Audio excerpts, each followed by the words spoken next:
Hello friends आमार channel Sunanda Das the art of cooking. आज आमी आमेर चाटनी बा आमेर आचार मिष्टि आचार करेছি তোমাদের সাথে শেয়ার করব। বন্ধুরা আমাকে কমেন্ট করো। আমি জাস্ট খুব তাড়াতাড়ি করেছি তো তাই তোমাদের সাথে আজকে শেয়ার করতে পারলাম না রেসিপিটা। তো তোমাদের সাথে বেশি করে একদিন করব, সেদিন আমি তোমাদের সাথে শেয়ার করব। বন্ধুরা আমার channel Sunanda Das the art of cooking, আর আমি তোমাদের সাথে শেয়ার করব আমের মিষ্টি আচার বা আমের চাটনি।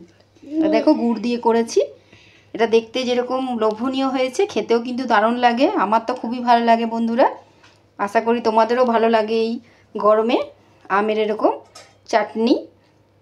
আমার চ্যানেল প্লিজ সাবস্ক্রাইব করো Sunanda Das the art of cooking. এটা রোদে দিলে না আরও ভালো মজে। এরকমভাবে করে নিয়ে না যদি 3-4 দিন ভালোভাবে রোদ খাওয়ানো হয় খুব সুন্দর হয় এই মিষ্টি আমের আচারটা, গুড়ের আমের আচার।